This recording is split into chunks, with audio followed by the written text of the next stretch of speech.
Hey guys, what's up? We're here in North Texas, and this is Dustin Evans. We're here in his shop. We're just going to do a quick shop tour, walk around the perimeter, talk about some stuff on the inside, and I'll also have some pictures of some stuff that he's done, and have all of his social media links and all that good stuff in the article or in the description down below. So let's get started.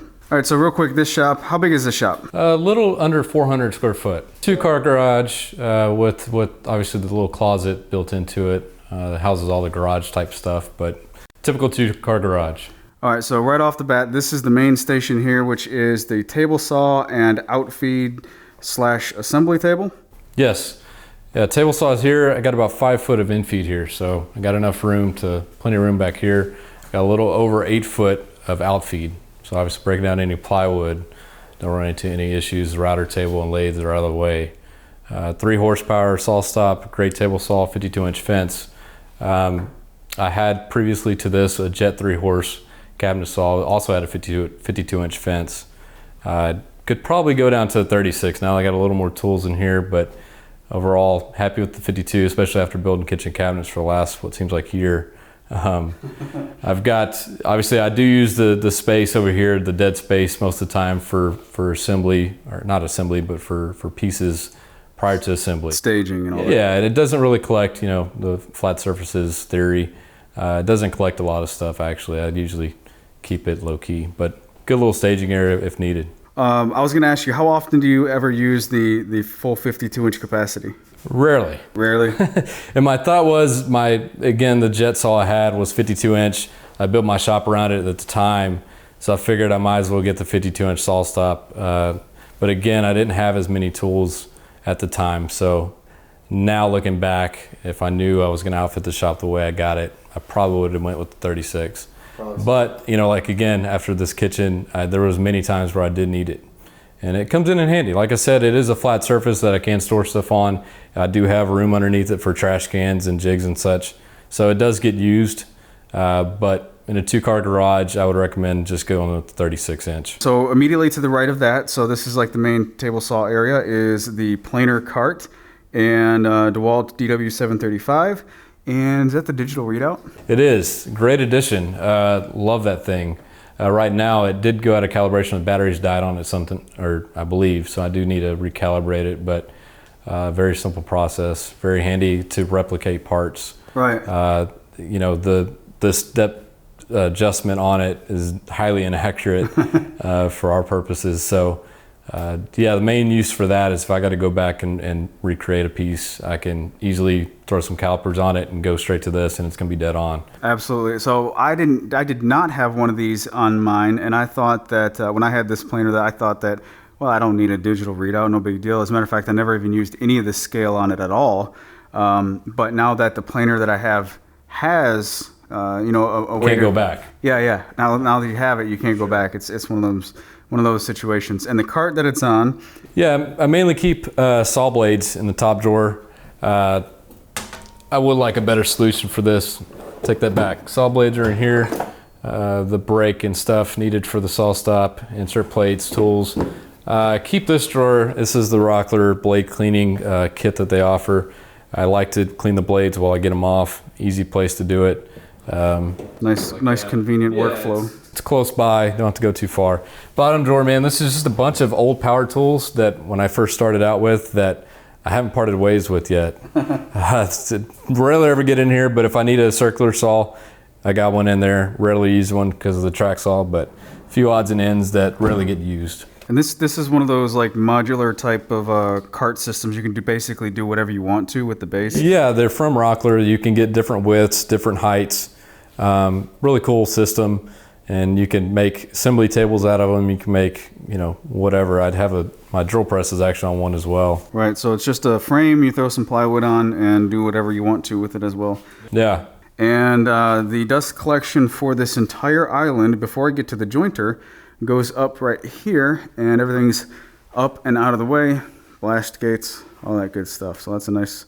Yeah, so I got table saw here, jointer here, and then planer here. Rarely ever move the tools around, but I do have the quick connect on here in case I want to run the drum sander off of this one instead of the drop over here. So. And the last thing before we move from this center island, we'll see the other side of the assembly table in a second, but this is the Powermatic 8-inch helical head jointer, and she's a beaut. Yeah, it's a beast. It's a nice upgrade. I had a 6-inch Grizzly, very short beds on it. I met its limitations for sure. The helical head is just a dream to use. Highly recommend it to anybody. Absolutely. But yeah, it's a very nice, very heavy, very nice.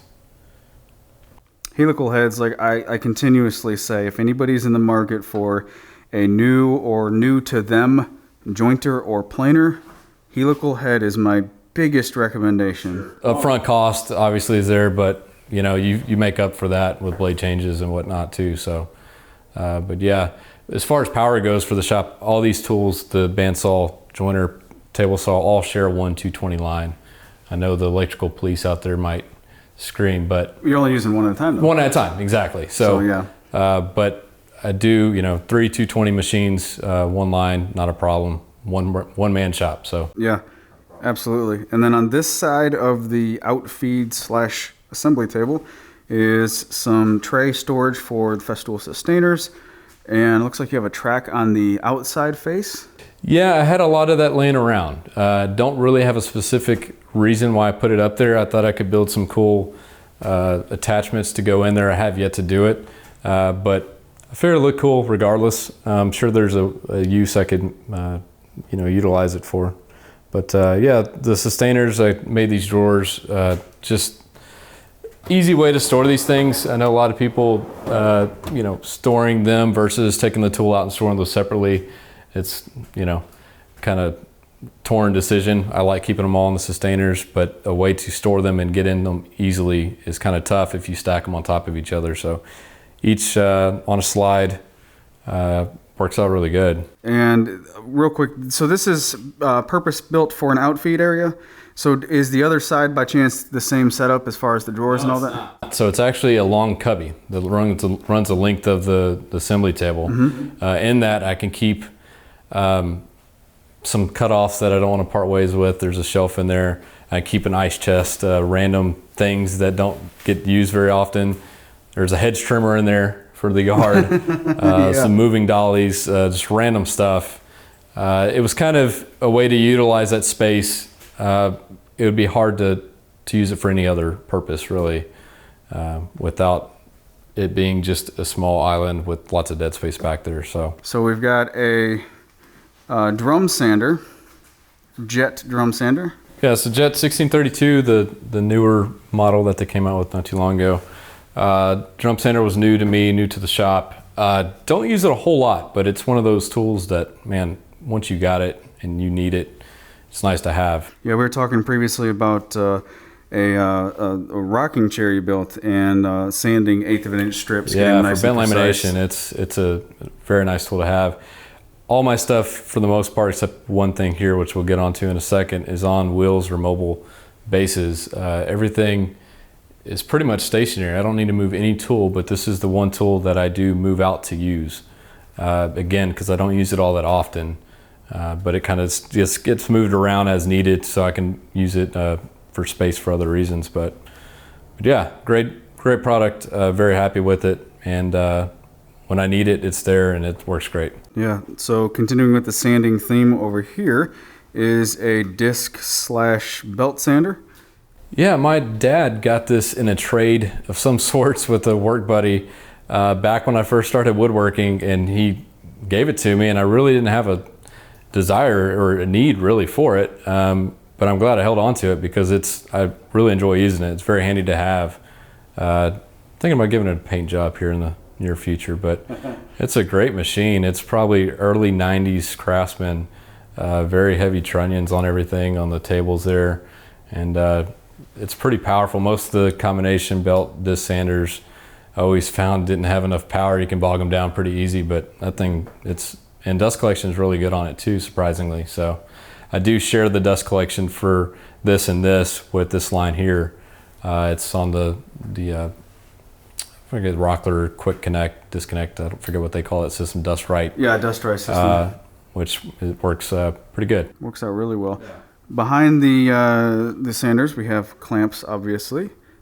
Yeah, I went a few different ways with storing clamps. This obviously takes up a little more room, but I like the ease and accessibility of them hanging in this manner. I did go with the Rockler, as you can see, the clamp racks. They work out really well.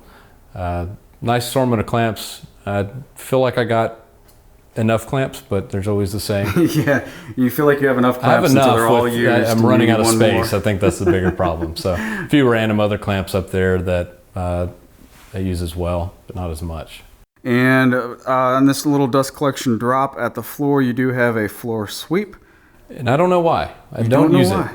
it. See, I thought it was a great idea. I used it a lot when I first put it in, but I think it's because most time when I'm cleaning the shop, the dust collector is not running. So I really don't want to turn the dust collector on for the few seconds it takes to sweep in there. So just to turn it back off. So I got a broom and dustpan there. I usually sweep up everything with that. I had a floor sweep in my first shop, or the shop before I have now, and I thought I couldn't live without it, and I haven't put one in the new shop. And I just use the hoses to suck stuff up. So. Yeah, and I do use that too as well. That's a nice use of that hose or drop for that. And of course that one as well is long enough hose I can get down and sweep or suck stuff up that way too. Next up we have, what size bandsaw is that, 14? It's a 15 inch, I believe it's 3 horse jet bandsaw. Again, I believe their newer one. It's a beast. It's a nice upgrade. I had a 14-inch Grizzly, much like your old one, Jay. Yeah. It's night and day difference. It's a whole different league for sure. Can resaw, can do it all. Very happy with it. I would like to get a carbide blade, resaw blade for it though. That's in the near future. Oh man, that makes such a difference. It is incredible how much a carbide blade will make a difference on those. That is also, as you see, it's on a mobile base. If I rarely ever need to cut anything longer than 2 foot on a bandsaw. So if anything's longer than that, I can easily wheel that out and get more off or out feed. On the other side of that, we'll move into some of the hand tool area / crosscut area. So you have a smaller miter saw station? Yeah, it's pretty familiar to you, I'm sure. Did kind of take some ideas and design from you. It's a little different, it's a lot shorter, it's about 8 foot in length total. Didn't really have the space to do anything much larger or longer. Still a great amount of storage. It is a tremendous amount of storage. I use it heavily. I wish all the drawers were super organized. They're not. I only have one that's really organized, and it's my measuring marking tools. Still, there's a few things I want to add in there, but Kaizen foam, would like to use a lot more. Only thing with Kaizen foam, you got to be certain on your layout. Obviously, you can't go back and adjust it, but and make sure that's the forever tool. The forever tool, yeah. Great project. This is probably one of the earliest bigger projects I've done. And first real cabinets, I guess I did too. But yeah, it works really well. I love the amount of storage. I did go a little higher than I think yours, Jay. Well, I'm short, so it's all good. Yeah. I wanted to go a little higher just because I wanted to utilize the most out of this space. I didn't exactly know, and I could have done lumber storage or something on top of it if I went shorter, but my regular go-to hand tools up here, or hand power tools, routers and drills and such. Random storage up top, got a Anchor eye box and crosscut sled up there, Craig tool. Some more drawer slides for the kitchen, the never-ending project. Never-ending kitchen. Jigsaw, rarely ever use it, stays up there too as well. Easily accessible, I can grab, not a problem. So I did have to modify it a little bit when I installed the mini splits. I had to cut off a couple cubbies up here, but it's worth it. AC, yeah, no, AC in the and that's the thing. We already talked about. It's just it's one of the best additions to any shop, I think. AC in the south, it's a necessity. It's awesome. It's probably one of my better investments for a shop. I noticed. I just found a hollow chisel mortise you got down there. Yeah, it's down there for a reason. Don't use it a lot at all. I did use it for a few projects. I was gifted that, and I don't know who makes it. I can't find much on it. Works really well though, but I'm a big fan of the domino and quicker methods of joinery just because time is so short. So I understand that. Well, that answers that question. I was wondering if how often that got used. Yeah, no, not much at all. And then right in front of that, you have a traditional woodworking tool workbench. Traditional workbench. Again, southern yellow pine. Yeah, with maple for the vices. Again, this is your plan, Jay. It's a great plan, actually. Very happy with it. Very stout. I mean, this thing is solid. Doesn't move at all. It's just a bunch of big joints. It is, and it's you feel it too after milling everything. Just put a flat bottom on the bottom there, just so I can put some extra storage. Just keep these DeWalt containers for hardware and such. Yeah. But works out great. I really, I built this to size for my space, and quite honestly, I think the size is perfect. I don't know that I would need anything much bigger than this, even if I had the space. Right. So for like hybrid woodworking, majority power tools for speed and efficiency, and then hand tools here and there. Like really, that's an acceptable size. We don't necessarily need a massive workbench. I don't anyway. And looks like that one's working great for you. Yeah, for sure. And I do have the casters you can add onto this that Rockler makes. Are quick. Just you can add them on. You got the quick disconnect plates on there. And again, I don't have a need to move it, but I put them on there in the event that I do need to move it because it is awful heavy. All right, well, back into this corner on the other side of the miter saw station is the dust collector, which is It's a Jet 2-horse. It's great for this size shop. It runs every tool really well. Good collection. Before this, I had a Penn State. I believe it was a 1.5 single stage. It works great. I wish, if I had the ceiling height and space to go with maybe a clear view or something. All these type of units, I don't think they collect the fine dust as well as they advertise. They claim, the 99%. But it works good. It fits the space well. I love how they're so polite by saying, "Please clean" on the full line. But yet you can't see anything in there. Yeah. Yeah, it fills up too often, I'll say that. But easy to empty, I liked it. It was a nice upgrade from what I had. So this shop is an interesting floor layout. There's a little step up over here on this side. And he's also got a door over here with some a closet basically that helps out with some storage of non-shop items, which is pretty cool. And then right off the dust collector, you got some hand tools on this wonderful little hand tool wall. Yeah, it was by accident. That was supposed to be a door for my assembly table. Trimmed it with walnut and realized that it was the wrong size. So I've never done that before. Happened, yeah, right. Just so happened, I'm like, well, it fits perfect in this space if I ever have a reason for it. And I just so happened to, because I did keep my hand tools in the drawer down here in Kaizen foam, but quickly outgrew it, needed to change the layout. So threw that up there. It's not permanent. I do want to build a cabinet, but it works and looks good. Yeah, for sure. And Stanley number 5, Stanley Bailey 5? Yes, that's an old one. I forget the type. That was under saltwater and Hurricane Ike, I believe. Oh, wow. There's a history on that. It was in rough shape.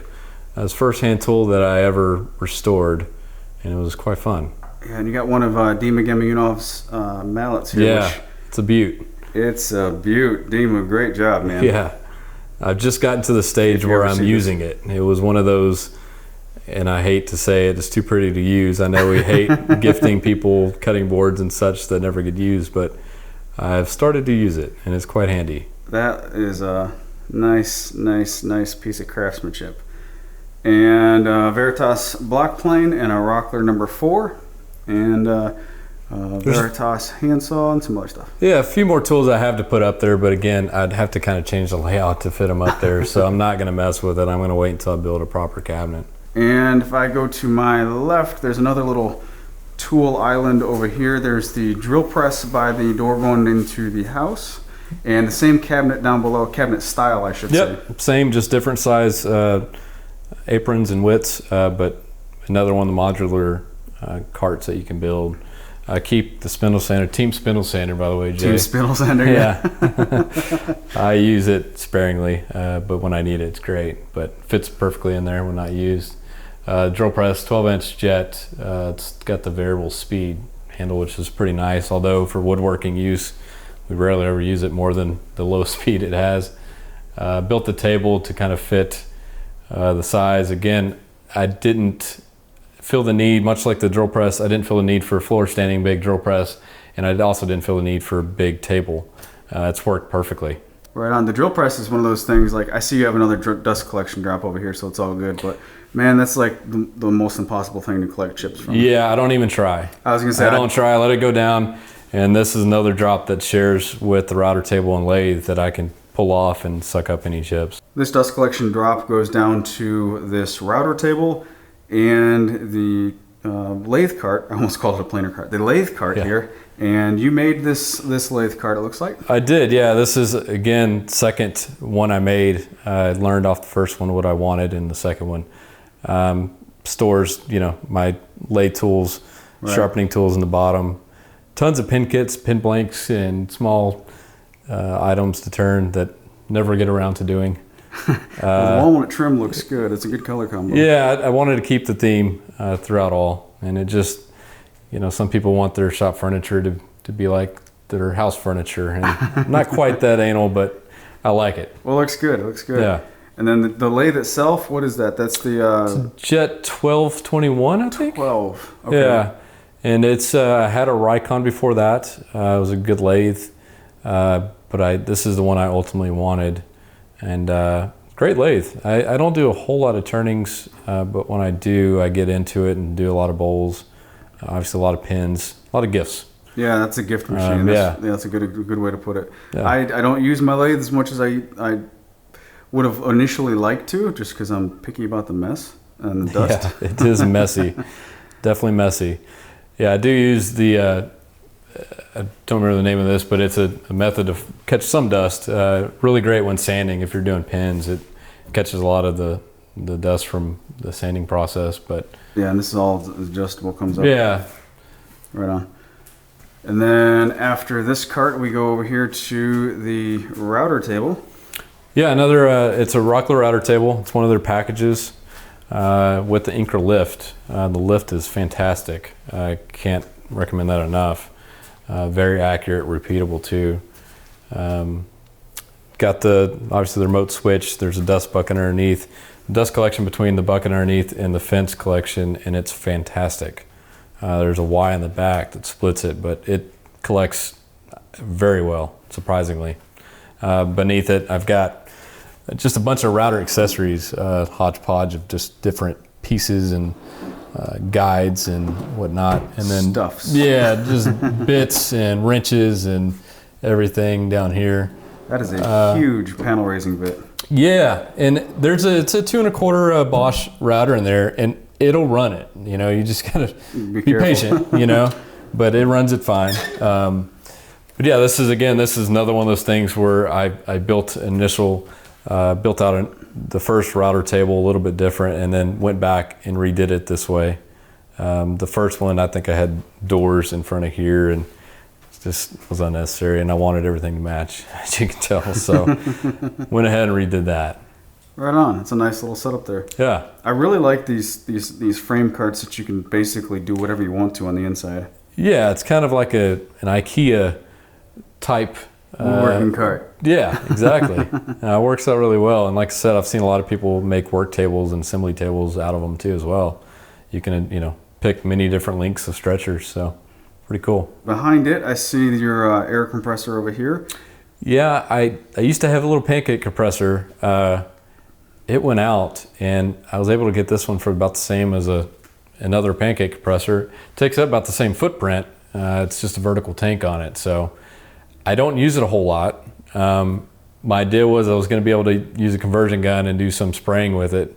That was before I got into the HVLP system. So all it ever runs is a nailer and maybe air up a few tires. Air up tires, yeah. So a little bit bigger than what I need, but works great. And you made a really nice rocking chair, and I think that those are those templates behind you? It is, Behind yes. it? Yeah, I made a rocker off of Scott Morrison's plans, and with that he mails out the templates, paper templates, and I just made some plywood templates out of that, and they're there for future use if I want to make another one. And then this final wall over here to the left, all the way around to the other side of the shop, is back where we started, the lumber rack, which has a lot of goodies waiting to be made on it. Yeah, horizontal lumber rack. The fun of it.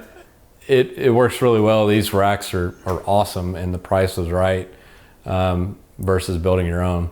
They got 2 sets obviously here, but works really well. I don't keep a whole lot of lumber on hand. I actually just flush through a lot of stuff, just offcuts that just never needed to be here to begin with. But yeah, I got a select few boards that I keep around that I couldn't pass up on. Probably not enough to start and finish a piece of furniture, but I can build small projects out of it.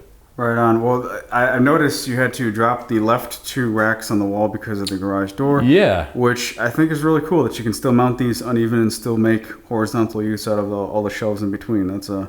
Yeah, the only thing I don't like about that is if I had sheets of plywood. This is lower than 4 foot. So I can't lean plywood up against this wall, which I found not a big deal, and I don't keep much plywood on hand, or full sheets anyway. I gotcha. But how tall is the ceiling? I think I already asked you. It's 9 foot. Take that back, Jay. I think it's like 8.5. I know I can stand up 8 foot piece of plywood where I had before and still have some clearance. So it's 8.5. Right on. Absolutely. All right, guys. Thanks for tagging along. Thanks to Dustin Evans for letting us check out your shop. It's a nice setup, 2-car garage, a lot of good ideas. Hopefully you guys got something out of it. Like I said, I'll have all of his social media links and all that good stuff in the description. And if you guys have any questions, leave them in the comments. We'll be sure to check back occasionally and answer those as they come in. Thanks for watching. You guys take care and have a great day.